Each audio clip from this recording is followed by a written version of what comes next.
Wyoming Armory right here in Cody, Wyoming. Now today I want to spend just a few minutes and talk about something that comes up fairly regularly. And a lot of times it results in at least disappointment, if not shattered dreams for one of our customers or potential customers. And the conversation usually goes something like this.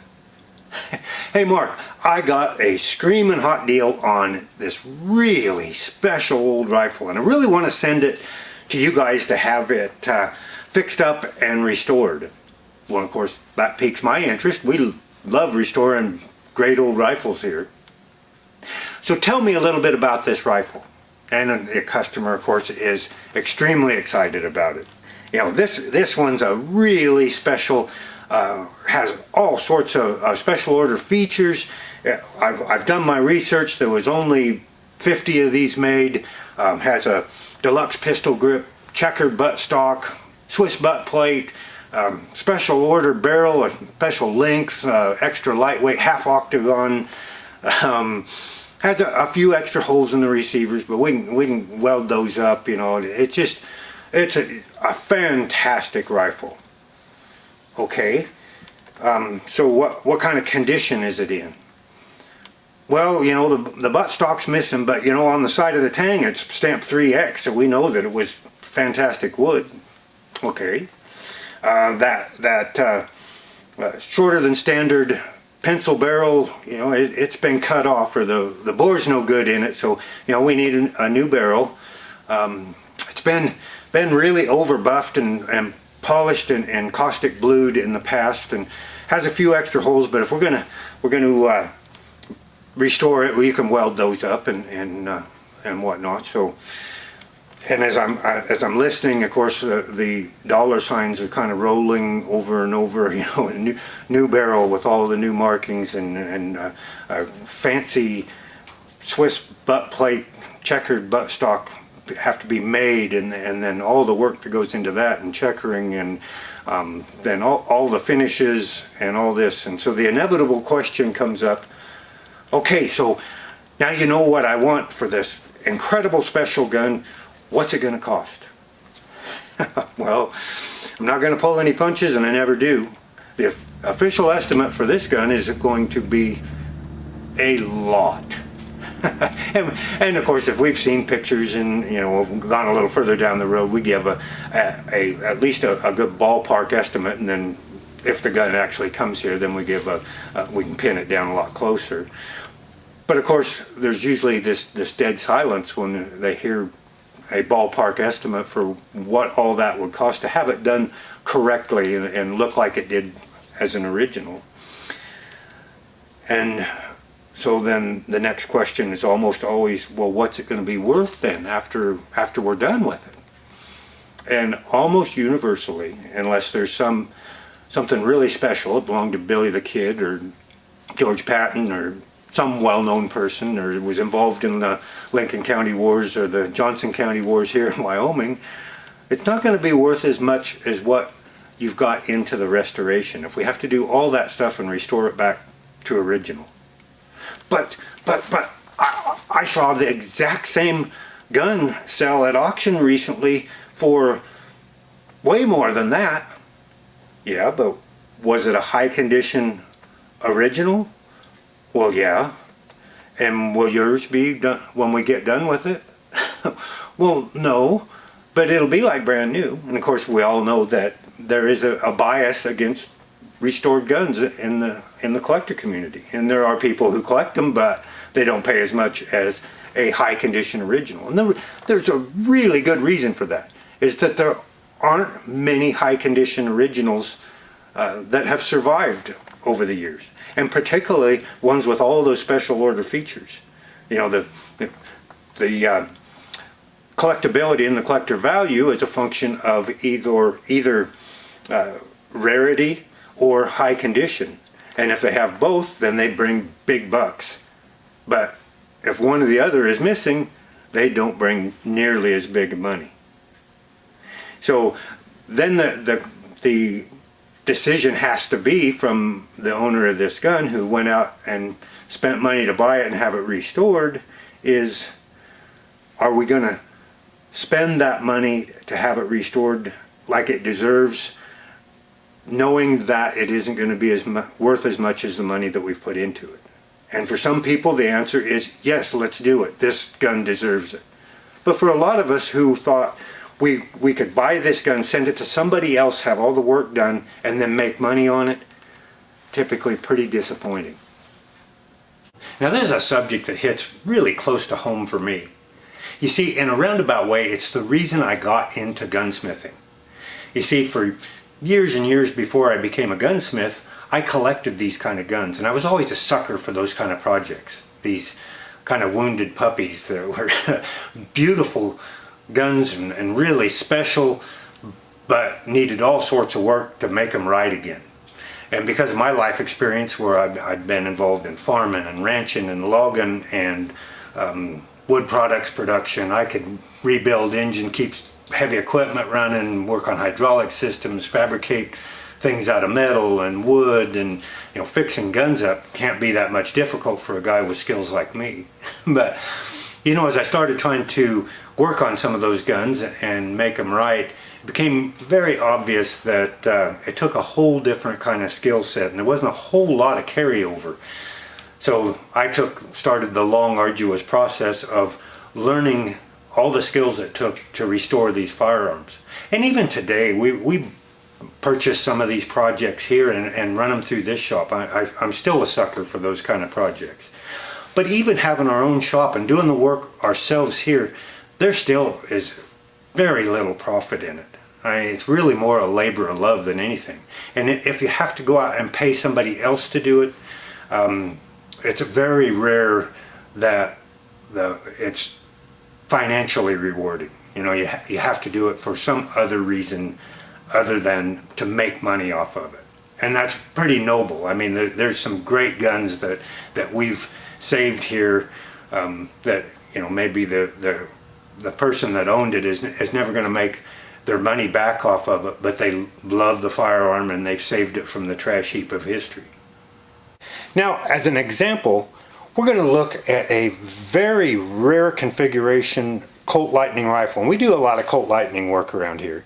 Now, this one is a medium frame 32-20 with an extra length barrel, 28-inch rather than the standard 26. Has a plain pistol grip. Now, pistol grips on Colt Lightning rifles are very, very rare. And of those that have pistol grips, the vast majority of them are deluxe models. So it's unusual to have an uncheckered, straight grain plain pistol grip. So we've got extra length, plain pistol grip, and on top of that, this one is a set trigger, which is one of the rarest options on a Colt Lightning rifle. Now, we're going to take you through what a restoration on this particular rifle would cost as opposed to what it might be worth when we're finished with it. Now, because this rifle is complete and just in poor condition, a case could certainly be made not to restore it, to leave it original and just get it mechanically working properly. But for our illustration, say the buttstock couldn't be salvaged, it's broken or missing. In this case, we can see that while it's still here, it's been sanded quite a ways down. We can see the metal on both tangs sticking above the wood. There's wood missing in the corners up here on both sides, and very typical of Colt Lightnings. So to replace a Colt Lightning pistol grip buttstock is not going to be a simple process because nobody makes these, and a lot of these special order stocks we have to have specially made, and this one would be no exception. And because nobody has a pattern for it, we would have to use this stock or make one based off of this one and send it into a pattern to a stock maker. We're probably talking about $500 to get a semi-inlet rough piece of wood to go on the back end of this gun. And then we're a good 10 hours into hand scraping in and getting the everything fit just right on both these tangs and just a little proud to the metal, and then the butt plate as well. These crescent butt plates are a challenge themselves. So, we're looking at somewhere in the neighborhood of $1,500 to get a replacement stock, scrape it all in, shape everything down to size to be just like this one, except maybe just a little larger, and doing all the finish work. Woodwork is not cheap.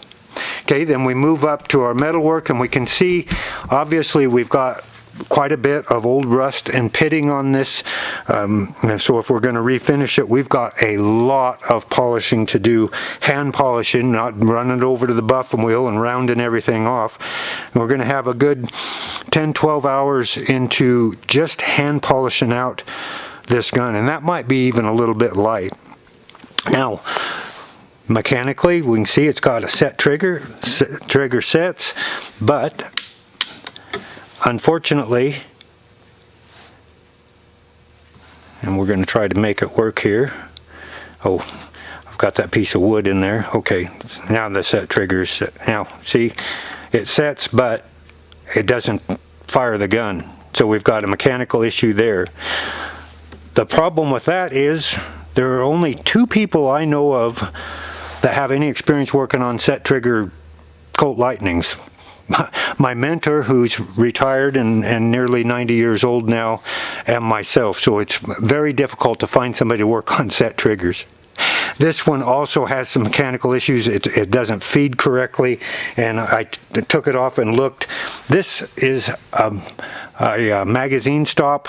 It does a whole lot more than just magazine stop. This is what stops the cartridge coming out of the magazine. This is what times the entire action. And so many times, here's an example of one. You can see one arm's broke off. The end of this one that actually times is broken off on the other side. The one in this gun looks just like that. These are, if you can find them, are about $300 when they come on eBay, and then they have to be hand fit. So there's easily $500 to $1,000 worth of mechanical work just to get this thing functioning properly. Okay. So as we come down here, we look at the barrel. Mag tube is fine, which is good news. Of course, they're pitted and rusty, and that's one of the reasons we're going to have to put a lot of work into polishing. The bore on this one is shot, so we've got a choice of either relining, and if we're going to do a proper restoration, a reline isn't a really good option. So building or having a barrel blank made for this with the correct twist rate, the correct taper on the octagon barrel to a 28-inch, it's going to be kind of a one-of-a-kind. There isn't going to be anybody making rifle blanks for that, so we have to have a special profile made for this barrel that we may or may not ever use again. And so we're talking about probably $1,200 for a new barrel, and then marking it with the correct caliber stamp and barrel address. You know, and then we get to finishes. This one, of course, would have a charcoal blued receiver, so we're into it another $400 there on top of the polish. Would have a rust blued barrel and magazine tube, which is close to another $400. Fortunately, the grips are in good shape, which can be a real problem with Lightnings.